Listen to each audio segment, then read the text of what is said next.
more to more calculations. This is the subtopic under more concept. So we are going to continue answering questions on more concept. So we are saying more to more calculations. And this is what we are talking about. And we have not to forget that we are calculating the number of moles from chemical equations. So in this case, we need to understand that it is very important as for us to construct a well-balanced chemical equation before we do any calculations. Now, when we say more to more, what does it mean? We understand that where we are coming from, we are able to calculate the number of moles of certain substances where equations were not involved.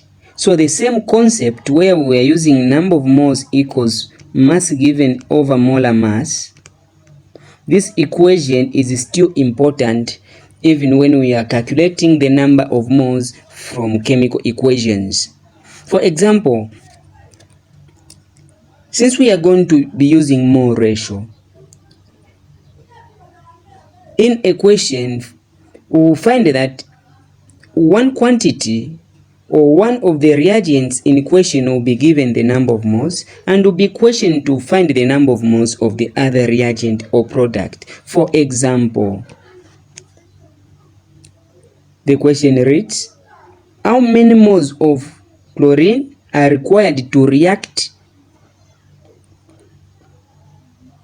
with 2.5 moles of calcium to produce calcium chloride? So we have 2.5 moles of calcium, but they want us to find the number of moles of chlorine. So we don't know the number of moles of chlorine, so we are going to put X. But calcium, we have the number of moles, which is 2.5 moles. So since we are looking for the number of moles, we are going to use mole ratio. That's the reason why we are saying more to more calculation. Now remember, I said we cannot run away from constructing a well-balanced chemical equation. And what we need to understand is that as calcium is reacting with chlorine in this equation, chlorine is going to react as a gas. So plus chlorine gas, where we are going to have calcium chloride. This is our balanced chemical equation. Now, I said you need to make sure that the equation is balanced. So you need to check the number of atoms on the product side should be equal to the number of atoms on the product side. The number of atoms on the reactant side should be equal to the number of atoms on the product side. So let us check. Calcium on the reactant side we have 1. On the product side we have 1. Chlorine on the reactant side we have 2. Chlorine on the product side we have 2, meaning this equation is balanced. And the interpretation of this chemical equation is that we need 1 mole of calcium to react with 1 mole of chlorine as for us to produce 1 mole of calcium chloride. That's the interpretation. Now, from what we have in the question, it's more like this substance here is what we are looking for. This is X, and this substance, the number of moles that reacted of calcium was given to be 2.5 moles.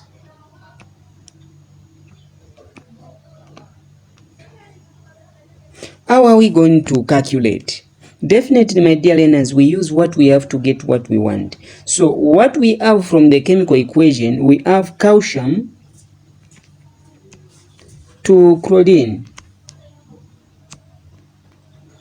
And from our balanced chemical equation, we are having 1 mole to 1 mole, meaning we have 1 mole of calcium reacting with 1 mole of chlorine.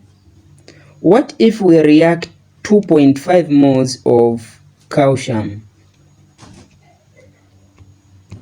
What are we going to have? What will be the number of moles of chlorine that is going to be required to react with 2.5 moles of calcium? This is the meaning. So, what are we going to do? We are going to cross the multiplication, where we are going to say X is going to react with 1 mole, where we are going to form X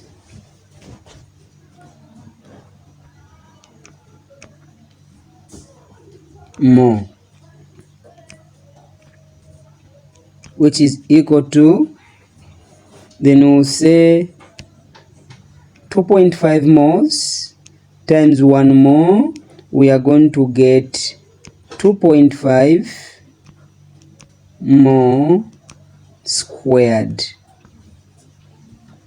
We are going to say over 1 mole over 1 mole. So mole and mole will go, will remain with X. So X mole and a 2 will go, will remain with 2.5 moles. This will be the answer. So meaning,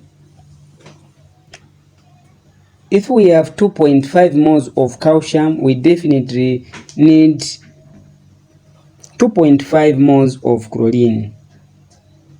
So here we need 2.5 moles of chlorine to react with 2.5 moles of calcium, as we can just observe from what is calculated actually in the paper.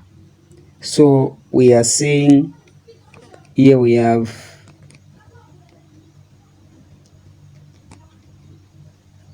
this equation, which definitely indicates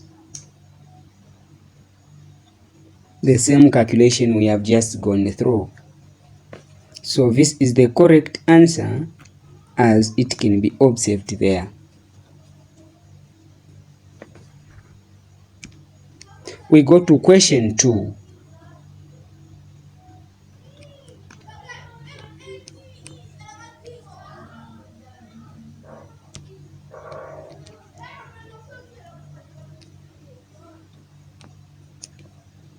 So what is important is just to come up with the correct data, and you apply your mole ratio to calculate the number of moles in question. So question 2, how many moles of carbon dioxide, so in this case we don't have the number of moles of carbon dioxide, will be produced by complete combustion of 2 moles of glucose. So what has been mentioned in the question, we have glucose, and we are looking for the number of moles of carbon dioxide that is going to be produced if at all 2 moles of glucose react with 6 moles of oxygen.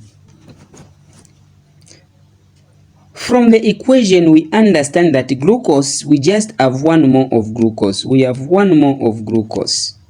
And when 1 mole of glucose reacts with 6 moles of oxygen, we are having 6 moles of carbon dioxide being produced. So, what if we use 2 moles of glucose? This will be very simple. So we are going to say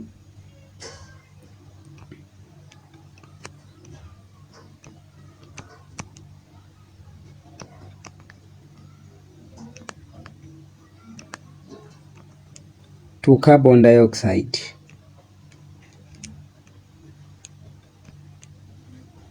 So we are saying the mole ratio from the chemical equation is 1 mole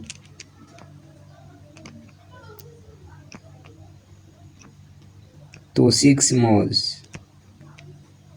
What if we use 2 moles of glucose? X. So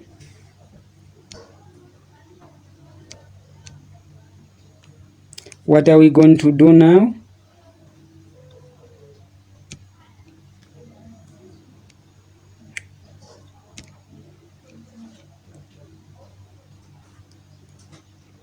x times 1 more, we are going to get x more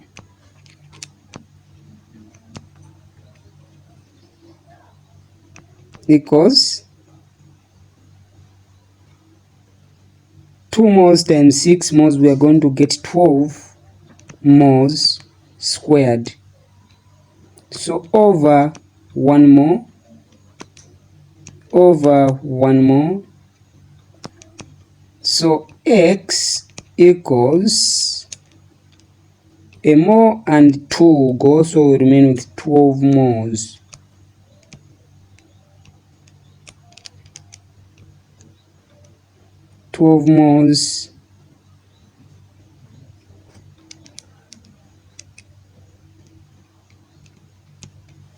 Of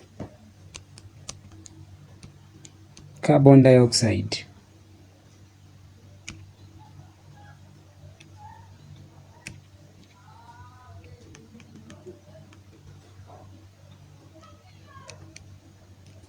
Moles of carbon dioxide. So this is very simple concepts which you just need to understand without even wasting time.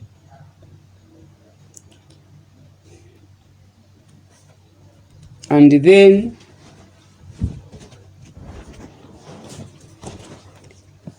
moving forward, or maybe we can also review the answer which was calculated previously. So you say that we'll still have the same question calculated here, where we are going to have 1 mole of glucose will produce 6 moles of carbon dioxide. What if we have 2 moles of glucose? We are going to have x. When you do those mathematical gymnastics, you will still arrive at the same answer, which will be 12 moles of glucose. 12 moles of carbon dioxide there, which is just there.